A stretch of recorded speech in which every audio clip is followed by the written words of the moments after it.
Welcome to Crypto and Gaming, where we speak about tomorrow's games today. Brought to you in part by OneUpGaming.io, the metaverse of tomorrow today. Also brought to you by the Finding Genius podcast, discussing medicine, health, and bioscience on iTunes, Spotify, and all your other favorite places to download podcasts onto your favorite device.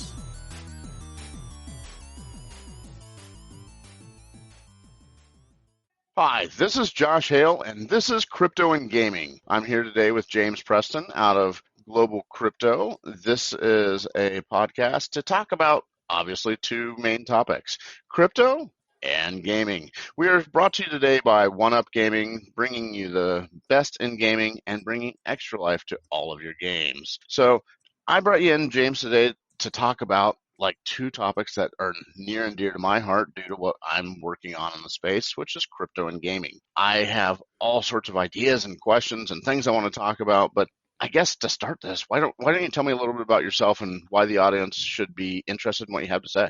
Cool. Yeah. Well, thanks, Joshua. It's a real privilege to be on the show. Really excited to be chatting with you. And yeah, man, I mean, my crypto journey goes way back. It comes out of the 2008 financial crisis, which ironically was kicked off in the States and rippled around the world to where I am now in South Africa. And just I would like to say thank you for that, and you're welcome, by the way. Yeah, thank you. Thank you very much. America, the American dream. And I was a reporter. My background's media, and was writing some stuff and began writing a little bit about an alternative economic system, which led me down a very big rabbit trail, got me into Bitcoin, and the rest is history. Started trading it and buying it I think I bought my first Bitcoin 2014. Unfortunately, as an entrepreneur, I had to sell a lot of that Bitcoin as time went on. And I was then privileged enough to be offered the position of taking over South Africa's largest crypto community, which we expanded into the first news website for the continent here in Africa. It's called globalcrypto.tv. And since then have had the wonderful privilege of being approached by an incredible Kusama and Polkadot company called Zeitgeist, who wanted me to manage their communications. So I do that mostly these days, and Global Crypto kind of runs in the background, ticks over. You know how they say you kind of that 4-hour work week thing that Tim Ferriss is so good at. I kind of am almost at the position where I've nailed that, and Global Crypto ticks over, does its thing, and I just get to talk about all things crypto, all things nascent tech on podcasts like this, man. Yeah, I think there's some neat things that are happening right this second, and obviously crypto and gaming, and there's some technologies that are coming out now due to gaming side that didn't exist even a year ago. I talk about regularly on this podcast, as well as when I go to different events to speak as a lawyer, I talk about regularly the idea of ownership, right? You have anything in the gaming space that has happened in the past 50 years, when you buy a disc, or I guess I'm even dating myself talking about the cartridges on the Nintendo and stuff. When you're buying the old carts, even though you have this physical thing,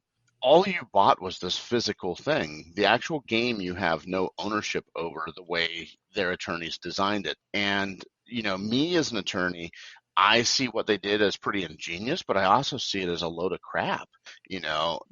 With no ownership also means you have no rights.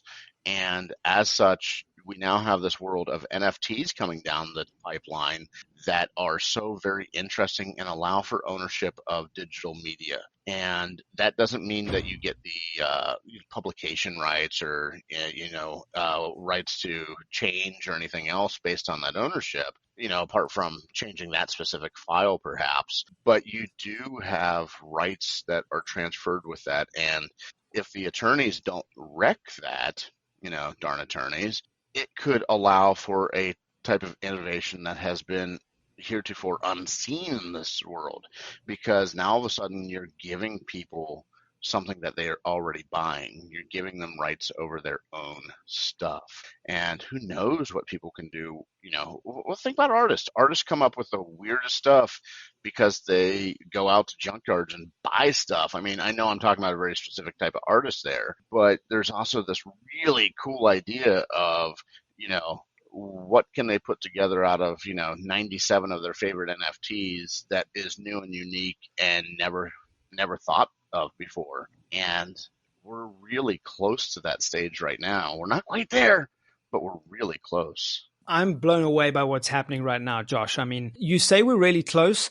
I just want to see it start to sort of come together because, the metaverse has been built out already by the traditional centralized gaming companies, Mojang and Minecraft. You've got Roblox, you've got Fortnite. These metaverses are incredible. People love going into those, but as you say, there's not interchangeable ownership of the assets purchased in there. Like once the Decentralands of the world are interconnected with these metaverses, whether it be Facebook's metaverse or one of these games or multiple games, the moment those are truly interchangeable and fungible NFTs and digital assets, I think that's going to be the game changer. And Decentraland has already sort of explored some of that.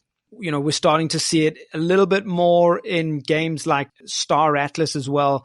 And, as you say, man, to actually see it happen, I think we're on the verge of this shift. I'd say we're about a year, maybe 2 years away from one game really making a breakthrough. Which game it's going to be, it's hard to say at this stage. But as I mentioned, I've mentioned Decentraland three times now. For me, that's a clear and away leader.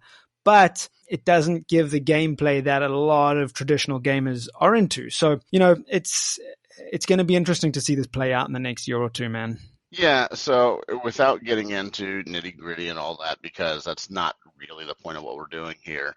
It's something that if I don't at least say something, I'll get yelled at by the people I work with. It's the idea of doing exactly what you're talking about, bringing information from one place to another in a seamless manner is literally what is sponsoring today's podcast. OneUp, that's what the project is to build this idea of a interoperable metaverse. So they're not building a game, they're building the tools to make the game.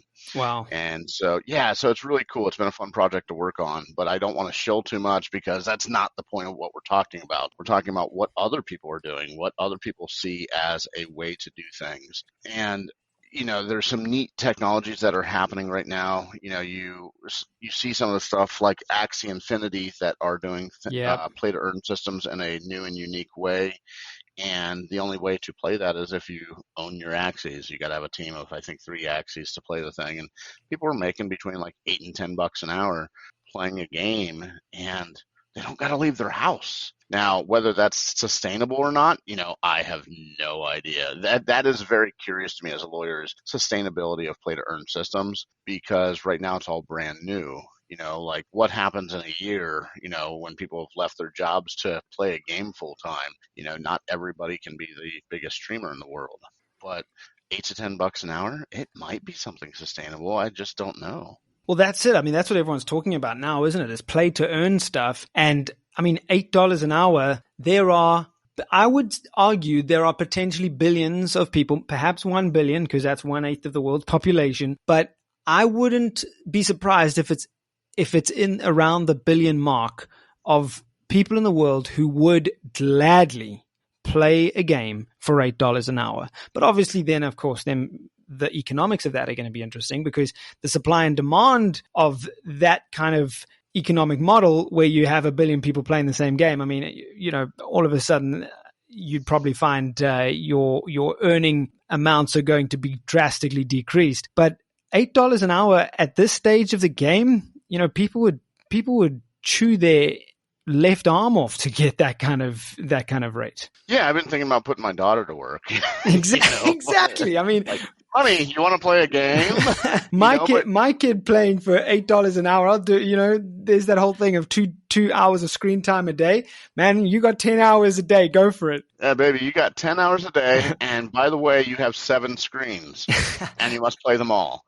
And I think we may have a winner there. Like that's winner chicken dinner time right there. It's interesting because like exactly when you're talking about a billion people playing something, now all of a sudden, is it sustainable at that rate? And nobody has any idea. But what makes it really interesting for me as a human going down this pipeline right now is this idea that you have all these people that are going to do play to earn systems, I assume that's going to be the next thing for the next 10 years in video games, rather than free to play or freemium is play to earn.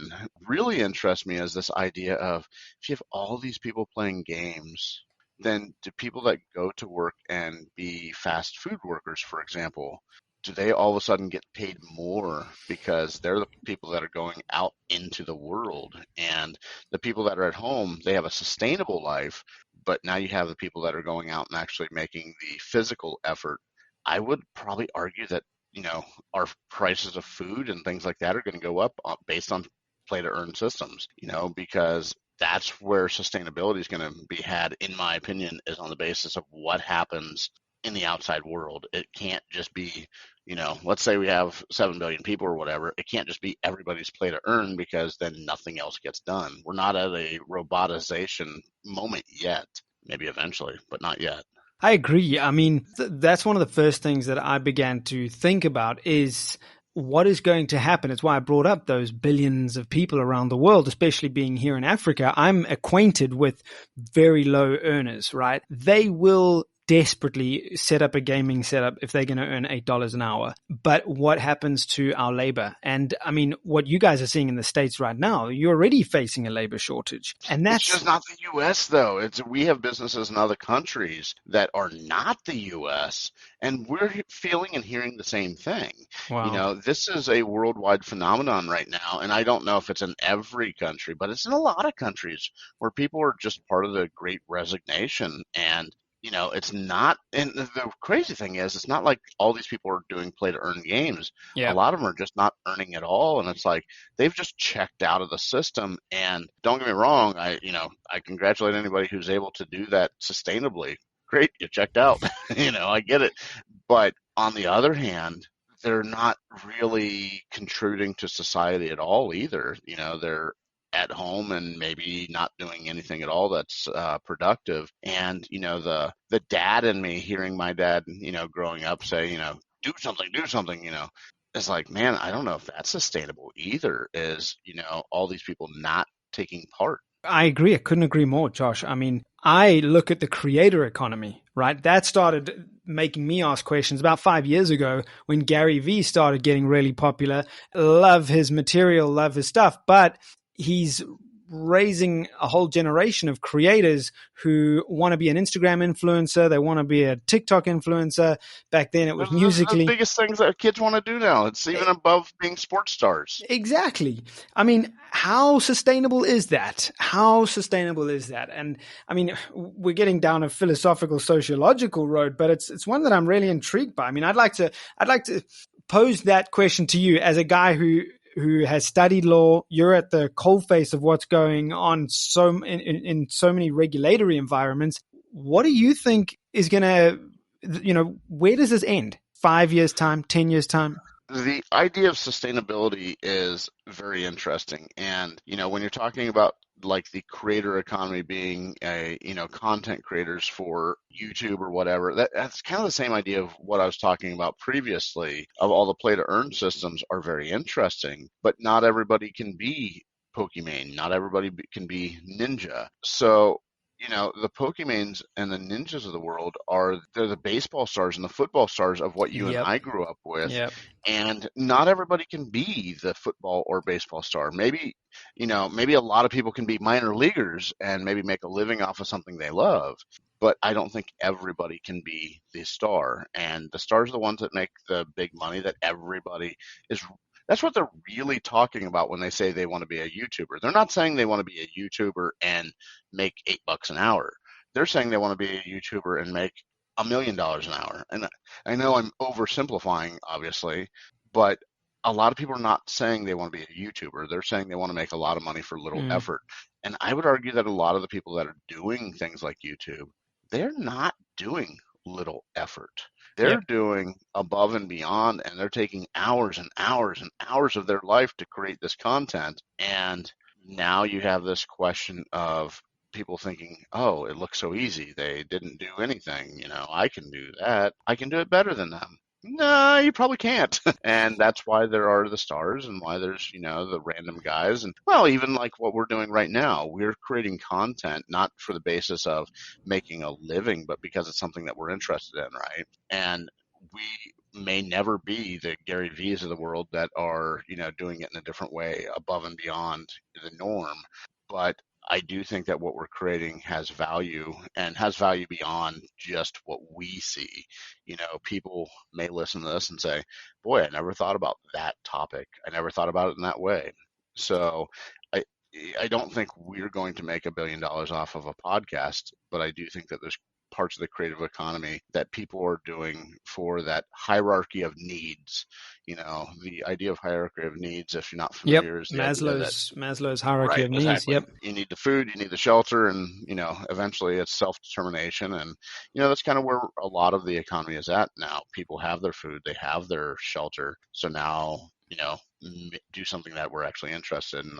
I wonder how much of that is leading to the great resignation, as they are calling it. Man, I'm really glad you brought that up. I actually gave a lecture at the University of Cape Town 2 years ago based on what blockchain can achieve for us. And it was all based around Maslow's pyramid of needs, hierarchical pyramid of needs. But coming back to what you're talking about, the content creators, I would argue that perhaps it's more the millennials than the Gen Zs, but the millennials are looking at content creation going, you know what, I'm happy making 50, 70,000 K a year so that I don't have to sit behind a computer and punch numbers. I can just make a YouTube channel. I'm happy to put in the hours. Sitting behind a computer, punching numbers. Yeah. But sitting behind a computer, editing instead, right? Sitting behind a computer and waiting for my iMovie to render. But I think a lot of people are happy to do, become a content creator because they really enjoy it.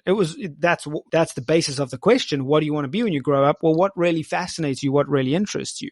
So I wonder if it is so much about how much money you can make and actually how fulfilled are you, which leads into that hierarchy of needs. I guess as long it's as you a have little bit of both, wouldn't you? Yeah. I think you're right. I mean, I'm not sure. Where do you stand? I mean, in the States, it's quite easy for us to look across the pond and be like, well, there's either two people in the States. They're either Democrat or Republican. And, sort of if you're more liberal, you're more open to the state looking after you. If you're a little bit more conservative, especially in the crypto industry, you're a lot more libertarian where it's, hey, everyone looks after themselves. But how does that play out in a world where people don't want to work, right?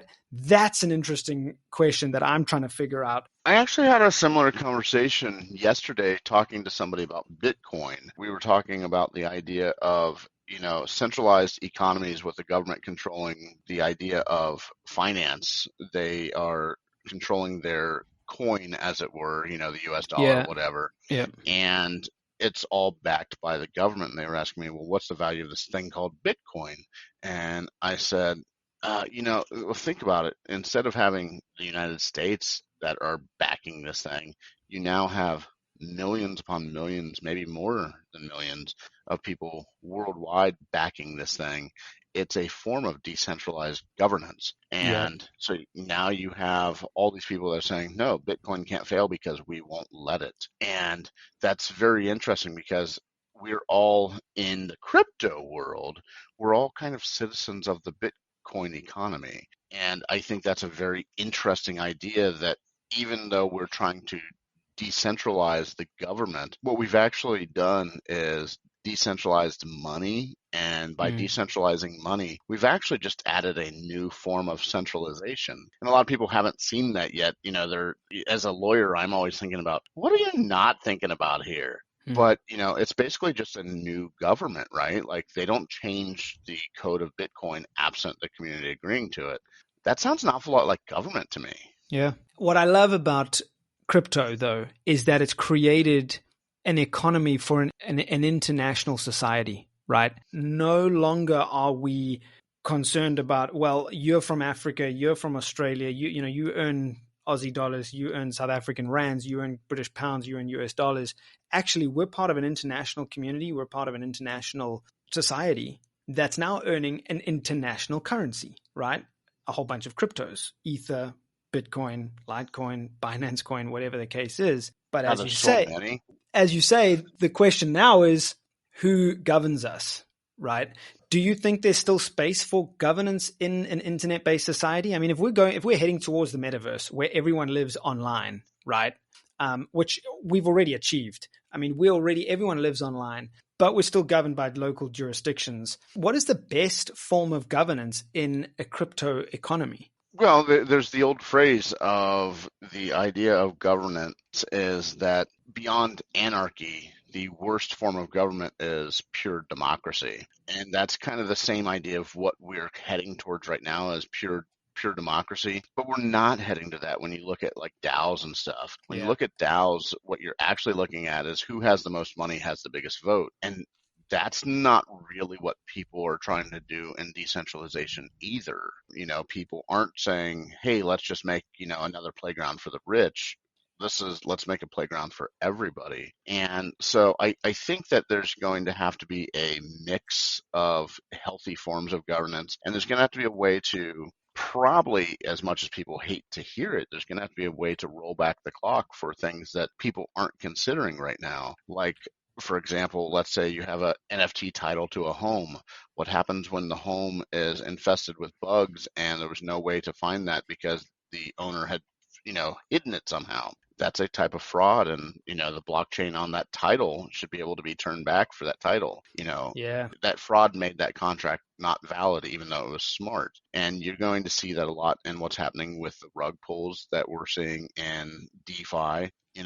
There's been so many rug pulls. The easy fix is to be able to turn back the clock, but most of these systems don't have a form of governance that allows for an easy turning back of the clock, and people don't want it right now because and that's not what we're doing. This is a finite thing. So what they're enabling is this idea of crime to happen everywhere and have no way to fix it. And I think at some point in time, because of that, there's going to be a pushback on people like me, the darn lawyers of the world, saying, well, maybe you haven't thought about this fully. Maybe there's a better way to do this. Maybe there's a way to do this within blockchain with still having a form of like a judiciary within the blockchain that is an international judiciary that countries don't have control of, but it's a judiciary within the blockchain, within the community. And who knows, there's going to be a guy like me that says, well, maybe the people that are in the judiciary, maybe they should have to take some sort of bar exam, so it's just, like I said, it's a new form of government that nobody quite knows what the rules should be yet are. And I find that fascinating. I almost see us as, post-revolution United States Wow. is kind of what we're doing here right now, too. It makes me think of what Vitalik and the Ethereum developers actually voted on doing, back in, when was it, 2017, late 2017, after one of the first DAOs got hacked and they rolled back the Ethereum blockchain. And there was a vote. The consensus was, we're going to roll back the Ethereum blockchain, and those that didn't agree with that forked the Ethereum blockchain and created Ethereum Classic, right? And, libertarians would have said, but that is the true Ethereum. Ethereum Classic is the true Ethereum. If that DAO was hacked, then that's on code. And hey, hats off to the hacker who was able to access that vulnerability and take advantage of that vulnerability, right? And so that's the libertarian viewpoint. Hey, let's keep things as they are. This is the way the cookie crumbles. It's a dog eat dog world, and you got to suck it up and live with it. And they forked the blockchain, and a whole bunch of people went down that road of, hey, we're going to support this blockchain. We're going to call it Ethereum Classic because this is how it should have been. And those that supported the rolled back blockchain today won, right? That is the true Ether. That's the true Ethereum today. That coin, if you supported that blockchain, you would be a hell of a lot richer than if you supported Ethereum Classic. I mean, Ethereum Classic barely has any commits left in GitHub, right? It's barely supported worldwide anymore. And I'm all for dog eat dog world, natural progression, natural evolution, let life take its course. But I kind of believe that there should be a democratic way to deal with bugs in the system as you say, and we're going to have a lot more bugs in the system the more stuff goes onto the on-chain, right? Things like tokenizing real estate, as you mentioned, tokenizing your in-game assets, tokenizing the skin that you just purchased on Fortnite, whatever the case is, everything's going on chain, everything's going to be tokenized. There's going to be a whole lot more bugs in the system, and there has to be recourse. I guess that's kind of why you're in a good position right now as an attorney who understands this stuff, because, I mean, Josh, your door probably is being knocked on all the time, right? People, your services must be in high demand. Your services have to be in high demand, man. Like, I mean, to be talking today about the blockchain, crypto economy, and legal recourse, a guy like you understands all this stuff, you must surely be in high demand. Apparently, I muted myself because there was a phone ringing in the background and you're talking to yourself. Yeah, I'm in demand and there's people that are interested in what I do. It's interesting, though, because a lot of what I hear right now because of the fledgling economy is folks that are looking for an attorney to work on the basis of a token that they haven't created. And I'm going, man, I'm an attorney. I don't have time for, projects that Your are fake at token. that stage. I can maybe do part of it on that and consider myself a informed investor, I guess, but I also can't do all of it that way. There's no way, I've got to eat. I got to keep myself fat and sassy, right? So, I think it's very interesting, a lot of what's going on in the space. And yeah, having somebody like me, and there's a couple other attorneys that are out in the space that I really like, and I like what they have to say about, the idea of securities and how to, do things in a way that is at least minimizing or mitigating the overall risk to the people that are doing the projects and the people that are investing in projects. So I do think that there's some really neat things going on in the space. And yeah, being an attorney in the space is pretty interesting. I've had calls with some of the biggest blockchain companies in the world that would like me to come work for them. And, right now I haven't really pursued that because I'm doing other things, but I think some of it would be pretty cool, like how cool would it be able to be the attorney that, goes and talks in front of Congress and the Senate and, the worldwide, offices of politics. I think that's pretty cool. With that being said, we are at the 30-minute mark, and I try to keep everything here that we do at about 30 minutes or less to keep our audience engaged. I have really enjoyed talking to you, James, and absolutely, because man. The conversation has been just so lively, you got to come back and we ought to talk again. This is something that I'm very interested in myself, and obviously for global crypto, I'm sure they like to have your face and voice out there as much as possible. So tell people a little bit about global crypto a little bit more, and make sure to give them a link so they can follow your stuff, and hopefully it'll create some interest in what you're doing even out of South Africa. Yeah, Josh, I really appreciate that, man. Thanks. Yeah, so check us out, globalcrypto.tv. I think the big one would be just you subscribing to our YouTube channel. The link is on our website. So we're a news website. It looks a little bit like your standard sort of news website. We keep ads way low, pop-ups way low, none of that notifications nonsense. I mean, as a lawyer, I would love to see more lawyers. I'm sure you'd agree with me, more lawyers tackling that freaking bar that pops up. Would you like to allow notifications? But that's another story, which I'm not going to go down. So we try to keep all that stuff way low. Click on the YouTube link on the far right. It'll take you to our YouTube channel. Follow that. And then on Twitter, Global Crypto TV. It's that simple. And I'm James Preston, ZA. Would love a follow, a shout out. If you've listened to this, we'd absolutely love to hear from you, man. This has been Gaming in Crypto, brought to you by 1UP Gaming, bringing extra life to all of your video games.